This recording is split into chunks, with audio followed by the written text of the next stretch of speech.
Mon nom est Magali Girard, je suis la directrice générale du CIX, le Centre interuniversitaire québécois de statistique sociale. Il me fait plaisir aujourd'hui d'accueillir Mme Katrina Joubert de l'Institut de la statistique du Québec, qui va nous présenter les données d'enquête québécoises sur l'activité physique et le sport. Dans le cadre, pour les gens qui assistent sur une base régulière ou occasionnelle, mais c'est notre objectif dans le cadre de nos midi-webinaires de vous faire connaître les données qui sont disponibles soit dans les centres de données de recherche de Statistique Canada ou dans les CADRISC, les centres d'accès aux données de l'Institut de la statistique du Québec. Et aujourd'hui, on va vous présenter des données d'enquête, d'une enquête de l'ISQ qui sont disponibles dans les CADRISC. Je vous rappelle qu'il y a un CADRISC, il y en a 3 dans les universités, mais il y en a un aussi, j'imagine, à l'ISQ, à l'Université de Montréal, McGill et à Sherbrooke aussi. Voilà, Madame Katrina Joubert est démographe de formation, professionnelle de recherche à l'ISQ. Puis je crois que vous travaillez à l'ISQ depuis près de 10 ans. Et Mme Joubert est accompagnée de Mme Jacqueline Lorès, qui est la coordonnatrice des programmes d'enquête. Mme Lorès, c'est les programmes d'enquête de santé en général ou c'est l'ensemble? Parfait, je signe que oui. Donc, Mme Joubert va faire sa présentation que j'imagine d'être environ 25 minutes. Hein. C'est toujours le même format dans le cadre de nos midi-webinaires. On commence par la présentation et après ça, on termine par une période de questions pour terminer là, notre webinaire vers 13 heures. Si pendant la présentation, vous avez des questions, je vous invite à utiliser la fonction le question-réponse, le Q&A de Zoom, puis je vais en prendre note et ça va nous permettre d'animer la période de questions à la fin de la présentation. Je vous rappelle que la présentation, elle est enregistrée et sera disponible éventuellement sur notre chaîne YouTube. Alors voilà, je cède la parole à Mme Joubert. Merci beaucoup, Mme Girard.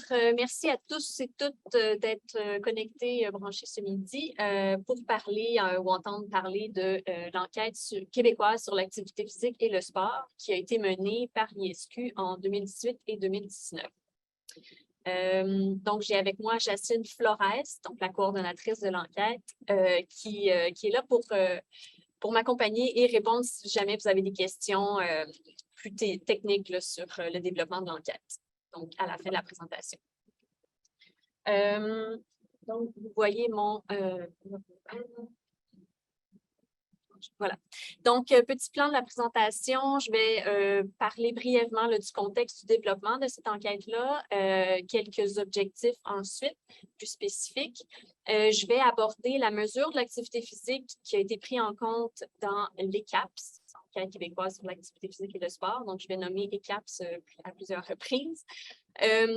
Ensuite, je vais vous présenter quelques résultats donc, de nos principales publications que nous avons diffusées depuis et peut-être aborder quelques points là, de potentiel d'analyse ou d'idées de recherche.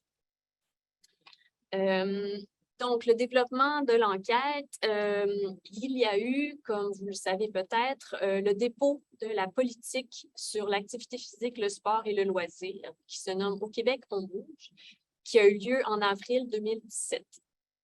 Donc, par le gouvernement du Québec, chapeauté le ministère de l'Éducation. En fait, c'était le ministère de l'Éducation et de l'Enseignement supérieur à l'époque, maintenant le ministère de l'Éducation.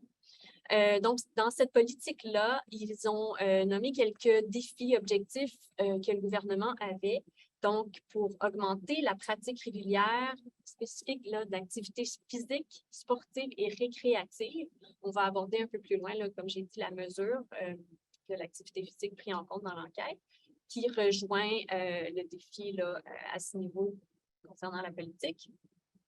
Ensuite, il y a dans la politique, il y a mention d'accroître le soutien financier aux projets d'installation et donc installation pour faire de l'activité physique et finalement aussi de connaître les facteurs qui pouvaient inciter la population à être active, davantage active, car c'est une des cibles de la politique.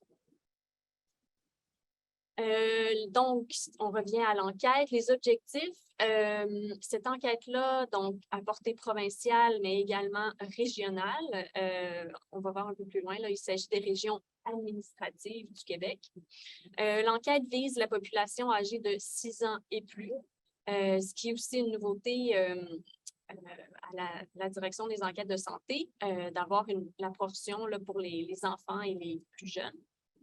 Et donc, comme objectif, c'est aussi de mesurer les perceptions et les attitudes à l'égard de l'activité physique. Puis, plus précisément, on dit que les CAPS visent à mesurer, premièrement, les niveaux d'activité physique et sportive, ensuite, les valeurs et les normes associées à la pratique d'activité physique. Ensuite, des informations concernant l'accessibilité et la qualité des lieux de pratique, donc ce qu'on appelle les installations. Il y a les installations intérieures et extérieures pour faire l'activité physique.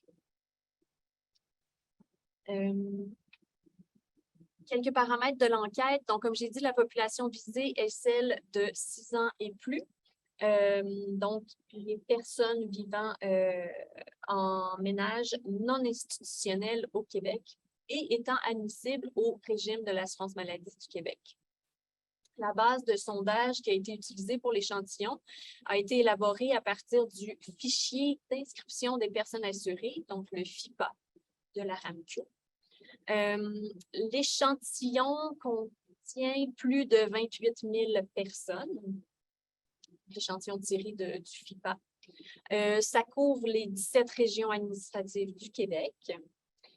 Concernant le mode de collecte, il a été un mode bimodal, donc web et téléphonique, et la répartition est environ là, 2/3 des répondants ont répondu sur le web et 1/3 téléphonique avec intervieweur.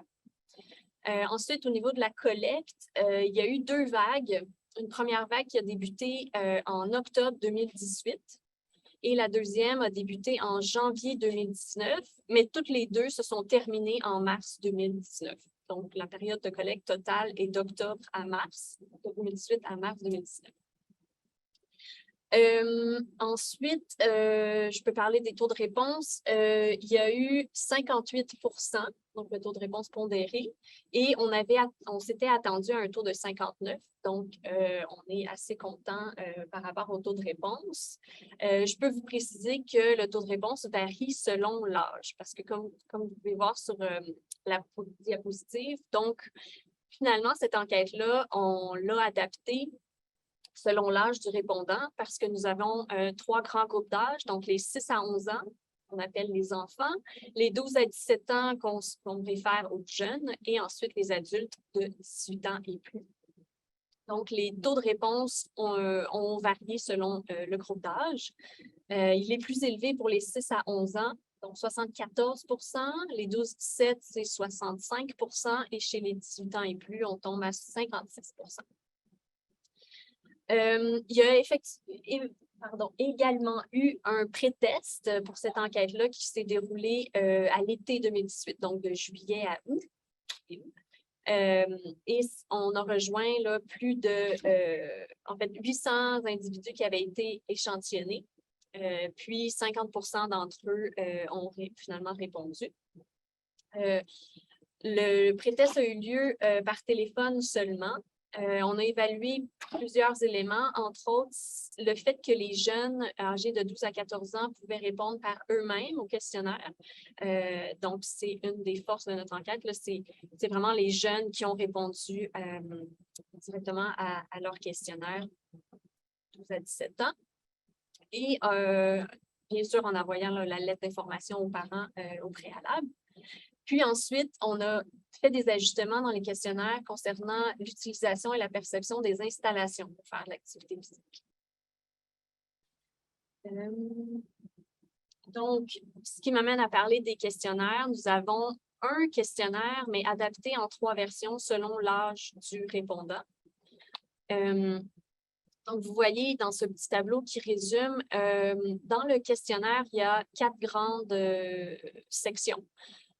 Puis, on voit dans les 3 colonnes dans le tableau, donc par type de questionnaire, l'âge du répondant, le nombre de questions qui a eu lieu parce que certaines questions ne pouvaient pas être adaptées selon l'âge du répondant.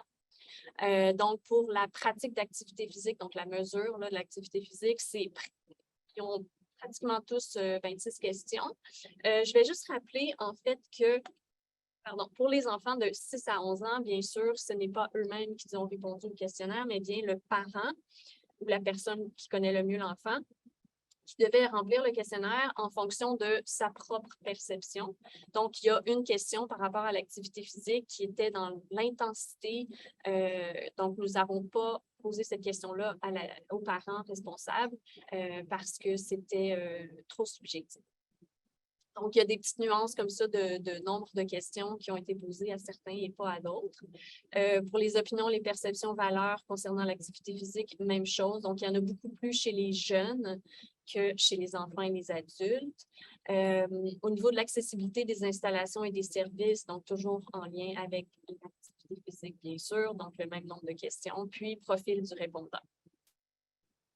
Donc, bien sûr, dans la section profil du répondant chez les enfants, c'est principalement d'information. Il y a de l'information, sur le ménage, donc c'est plutôt l'information concernant le parent ou l'adulte responsable.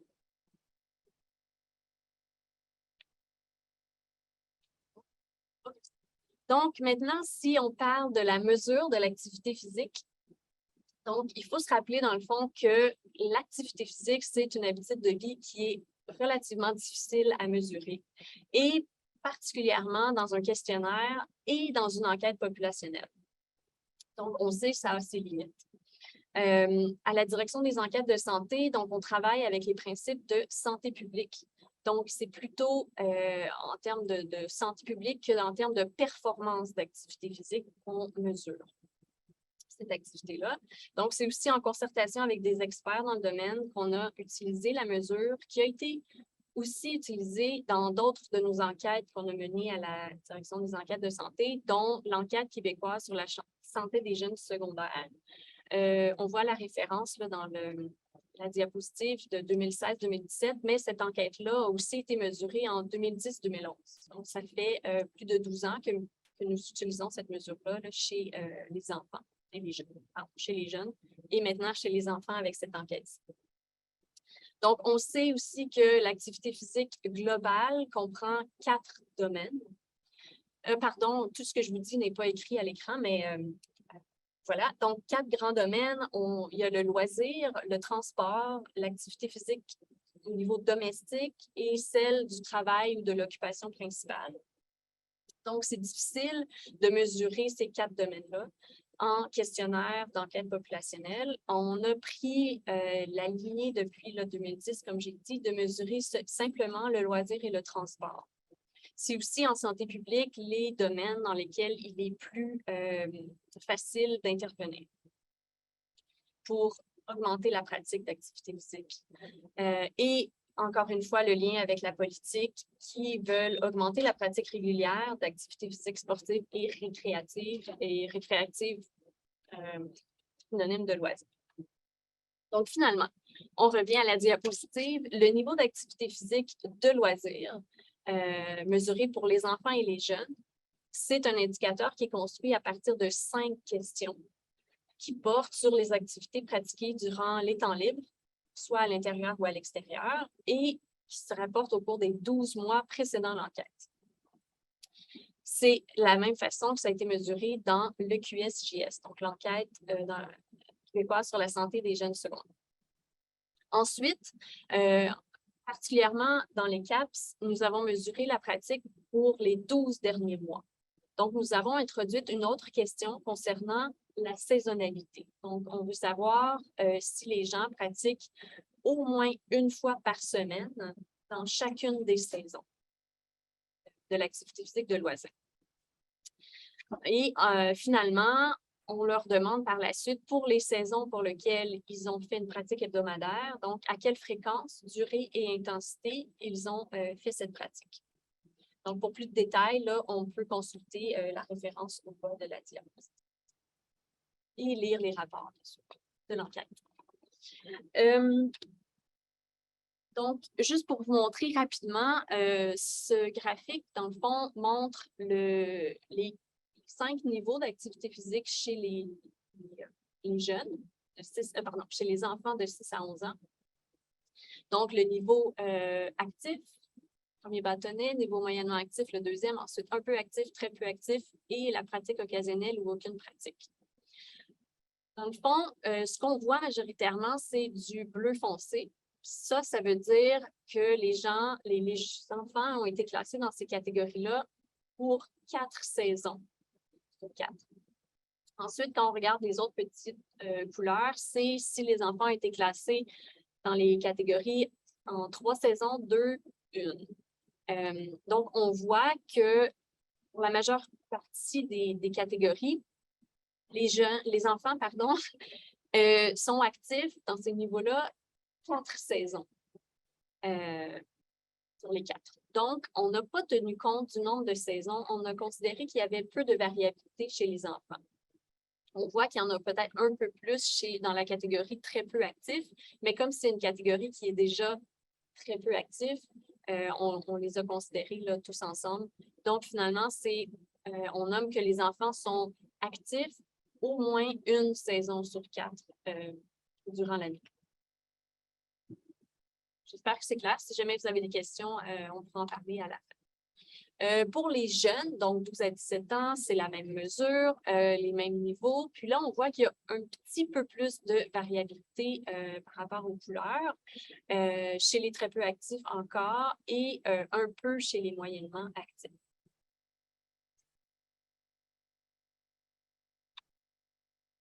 Maintenant, par rapport aux adultes, donc, on parle encore du niveau d'activité physique de loisir. C'est le même indicateur qui est construit à partir de 5 questions. Mais chez les adultes, la catégorisation se fait normalement en 4 catégories. Donc, on va voir par la suite là, dans le tableau. C'est encore une fois une mesure pour les 12 derniers mois qui considère la pratique hebdomadaire par saison, donc au moins une fois par saison. Et on mesure également la fréquence, la durée, l'intensité pour les saisons pour lesquelles il y a eu une pratique hebdomadaire. Donc, cette fois-ci, la référence, c'est l'enquête québécoise sur la santé de la population. 2014-2015.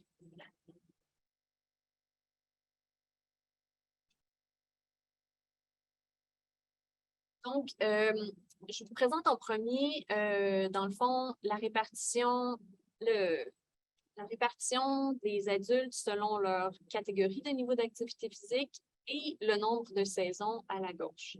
Donc, on voit que la majorité des gens, adultes, sont classés dans chacun des niveaux. La majorité le sont pour 4 saisons sur 4.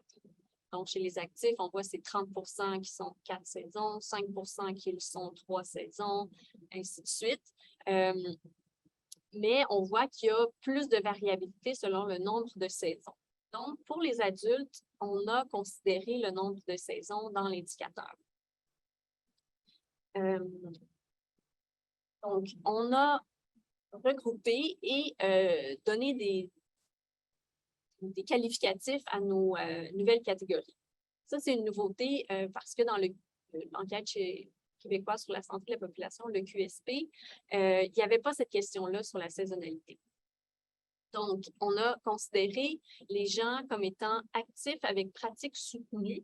Donc, on considère soutenus les gens qui sont actifs ou moyennement actifs durant 3 ou 4 saisons sur les 4.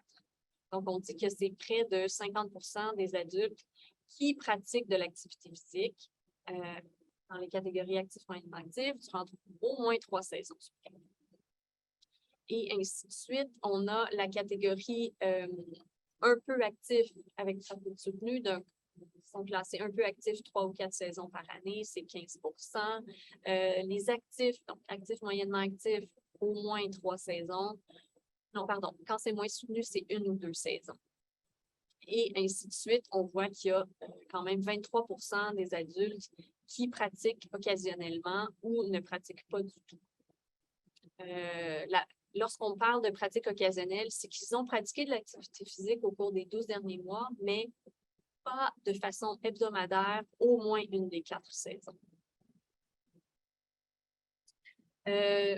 Donc maintenant, je vais présenter quelques grands résultats que nous avons publiés. Nous avons fait un rapport en 2 tomes, avec des analyses multivariées pour répondre aux objectifs de l'enquête. Donc, contrairement aux rapports que nous faisons plutôt de type descriptif, normalement, qui sont plus des analyses bivariées. Donc, pour répondre aux besoins de l'ECAPS, nous avons fait des analyses multivariées parce qu'on cherchait à trouver les facteurs associés à la pratique d'activité physique et aussi à l'utilisation des installations. Donc, comme ces résultats peuvent être un peu plus complexes à comprendre là, en analyse multivariée, nous avons aussi fait des infographies pour permettre de sortir plus rapidement la donnée, mais aussi de les vulgariser. Donc, je vais vous montrer quelques résultats. Donc, les faits saillants, dans le tome 1, on a principalement regardé la mesure de l'activité physique. On a ensuite regardé les barrières à la pratique. On a regardé ensuite ici les motivations et finalement, chez les jeunes, on a regardé le soutien parental à la pratique d'activité physique. Je ne vais pas vous lire tout ce qui est écrit là. Je vais vous les montrer en figure par la suite. Je suis allée trop vite par la suite.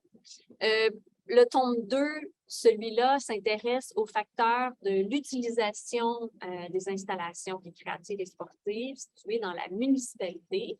Donc, on a en premier questionné pour savoir, on a fait des régressions à savoir qui utilise le plus les installations, quels sont les facteurs associés à l'utilisation. Puis ensuite, on a demandé c'est quoi les motivations également. Pardon. Donc, si on regarde les infographies, on a regroupé les enfants 6 à 17 ans, les enfants et les jeunes, la mesure étant identique. On voit que ce sont près d'un jeune sur 5, un enfant sur 5 et un jeune sur 5 qui pratiquent de l'activité physique dans la catégorie actif pour la dernière année. On voit que voilà. Pour les enfants, il y a autant de filles que de garçons qui font... non, pardon, ici. Il y a plus de garçons que de filles qui font de l'activité physique activement, donc 23% contre 14%. Chez les jeunes, c'est 23% pour les garçons et 15% chez les filles. On voit que la catégorie moyennement active, donc le deuxième niveau, puis je répète, c'est au moins une des 4 saisons.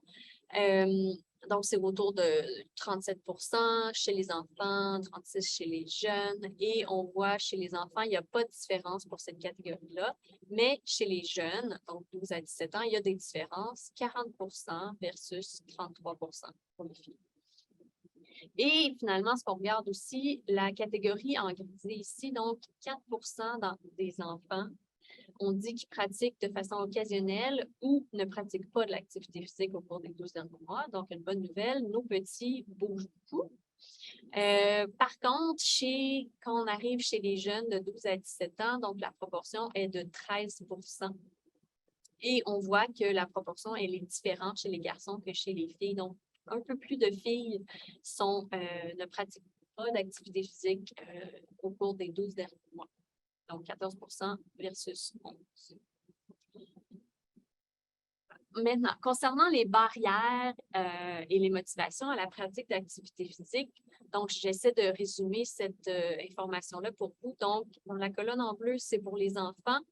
Lorsqu'il y a un crochet, c'est que le facteur est associé à la pratique d'activité physique. Puis lorsqu'il n'y en a pas, c'est qu'il n'est pas associé. Cette couleur-ci, turquoise, c'est pour les jeunes de 12 à 17 ans. Donc, en premier, on regarde les jeunes et les enfants qui sont moins susceptibles, donc une barrière à la pratique d'activité physique.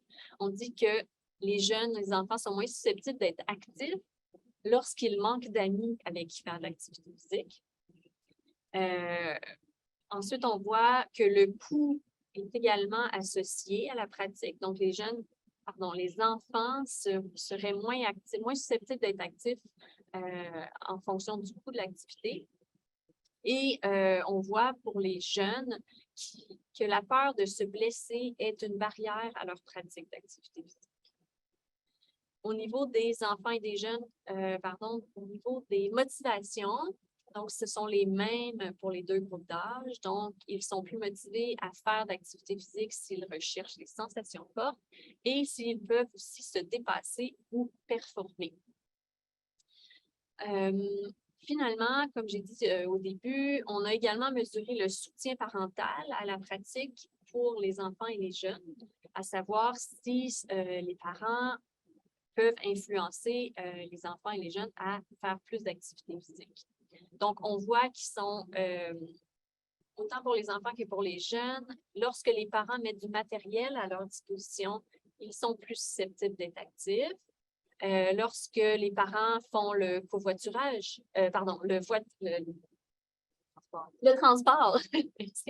Lorsque les parents font le transport des activités des enfants vers leurs activités physiques, donc ça les motive à faire l'activité physique. Lorsque les parents aussi les regardent faire leurs activités physiques, donc ils vont voir leur match de baseball, de football, le hockey, ça les encourage à faire l'activité physique. Et aussi, pour les enfants, donc les 6 à 11 ans, lorsque les parents font de l'activité physique avec eux, ça les encourage également à être plus actifs. Maintenant, on va regarder brièvement les résultats pour les adultes. Donc, comme je répète, pour les adultes, on a pris en considération le nombre d'activités physiques dans la mesure. Donc, on voit que 48% des adultes sont classés dans la catégorie actifs ou moyennement actifs durant au moins 3 des 4 saisons. Donc, c'est une bonne proportion. Puis, pour cette proportion-là, on voit qu'il y a des différences, mais assez faibles là, entre les hommes et les femmes, donc entre 46 et 49%. Donc, ensuite, à l'autre spectre, c'est 23% des adultes qui ne pratiquent pas l'activité physique au cours des 12 derniers mois ou ils n'en font une pratique très occasionnelle. Concernant les barrières et les motivations chez les adultes, donc, pour les barrières, les adultes sont moins susceptibles d'être actifs, comme les enfants, lorsqu'ils manquent de partenaires avec qui faire l'activité physique, lorsqu'ils ont peur de se blesser. Mais un autre point important, les adultes, on manque de temps.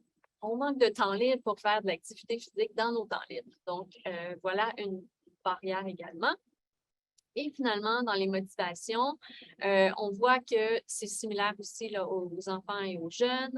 Les adultes, lorsqu'ils recherchent des sensations fortes, ils sont plus susceptibles de faire de l'activité physique lorsqu'ils veulent se dépasser ou se performer.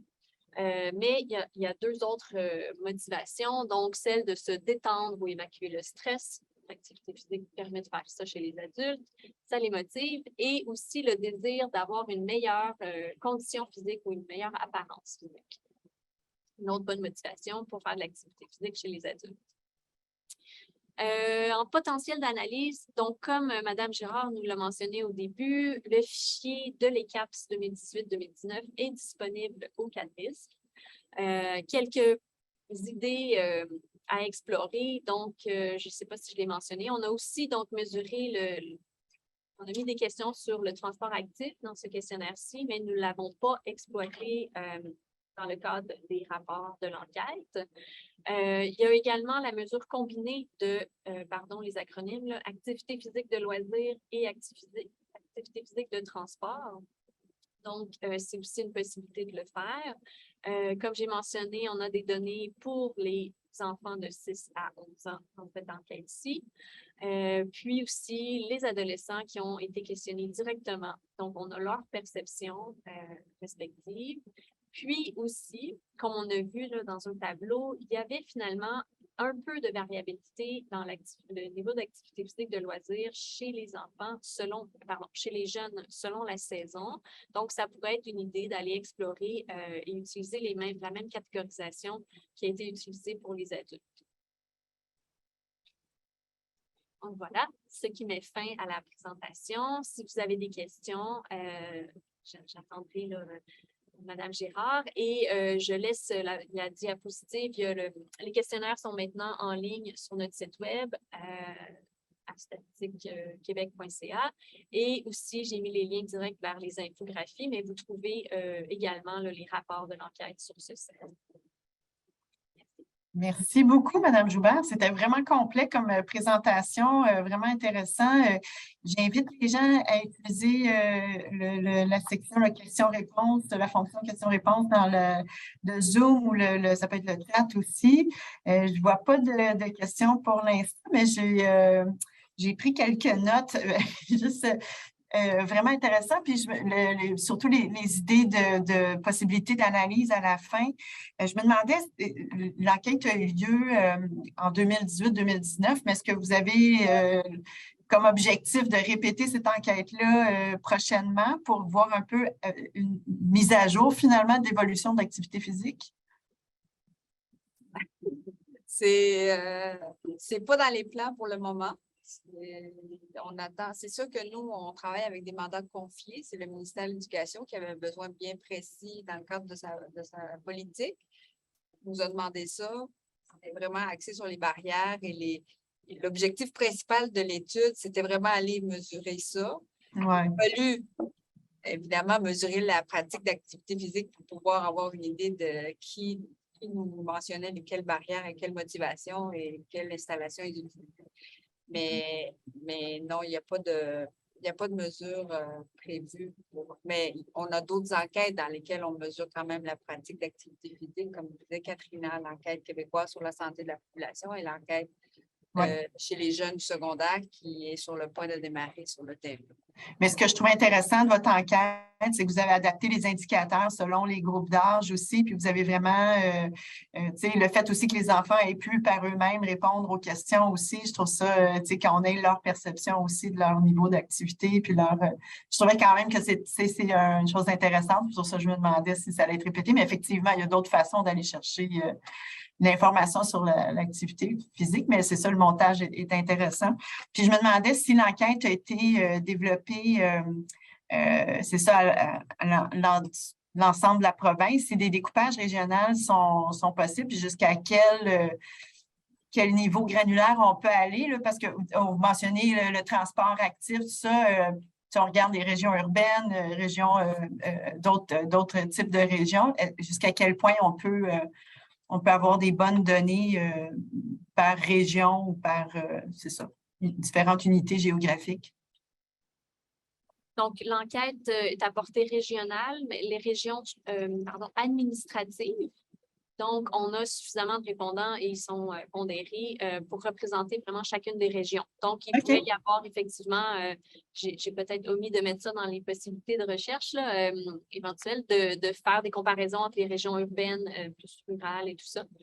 Donc, les 17 régions. OK, super, merci. On demande si on peut avoir une copie du PowerPoint de la présentation, puis si oui, si vous acceptez, on pourrait le mettre sur notre site web. Parfait. Bon, ben c'est bon. On se tiendra au courant, puis on pourra le mettre sur notre site web prochainement.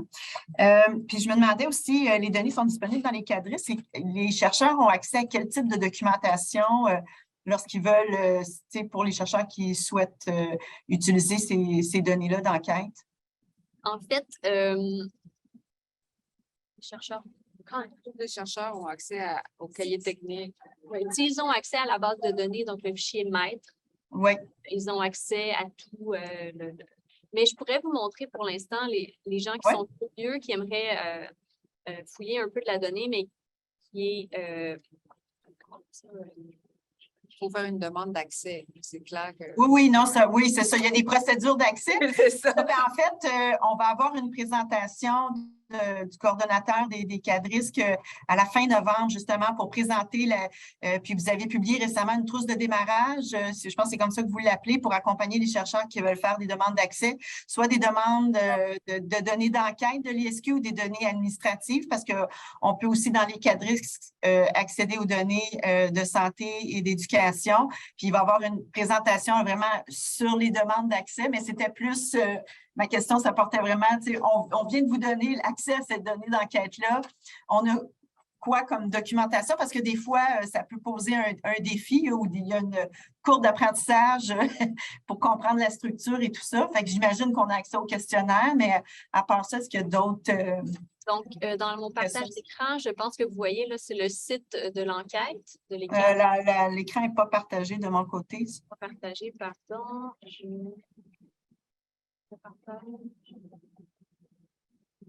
Vous la voyez? Ah, oui, oui. Donc, c'est la page de l'enquête sur le site de l'ISQ et on voit un peu d'informations sur l'enquête, population étudiée, l'échantillon et ensuite, on a l'information méthodologique et technique. Ici, on a de l'information. On a les 2 infographies qui se retrouvent également sur le site. Les documents d'analyse, donc les 2 rapports, tome 1 sur les facteurs associés à la pratique, tome 2 sur l'utilisation des installations et finalement, documentation technique. On a les cahiers techniques. Fait que tout ça, c'est public dans le fond. On n'a même pas besoin d'avoir accès aux données de risque. Fait qu'on peut déjà prendre connaissance de ces données-là avant de faire notre demande d'accès. OK, bien, c'est excellent. Ouais, super. Écoutez, si je ne vois pas d'autres questions, il est pratiquement 1 heure. Je vous remercie de votre présentation ce midi. Puis, c'est ça, on va être en contact pour avoir une copie de la présentation qu'on pourra mettre sur notre site web à la page de nos webinaires. Puis, comme je disais, là, pour tous ceux qui nous écoutent, il va y avoir une présentation sur les procédures d'accès dans les cadrisques, aux données dans les cadrisques à la fin du mois de novembre. Donc, c'est à surveiller. Puis, on devrait avoir une autre présentation d'un professionnel de l'ISQ en décembre. J'ai de mémoire, je ne me rappelle plus lesquelles enquêtes. Amélie Groslot. Oui.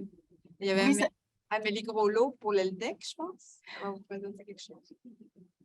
C'est possible. En tout cas, c'est sur notre site web. Merci, Mme Flores, d'avoir une bonne mémoire de notre programmation de midi webinaire. C'est bon, je vous souhaite un bel après-midi et encore merci de votre présence. Merci à vous. Au revoir. Au revoir.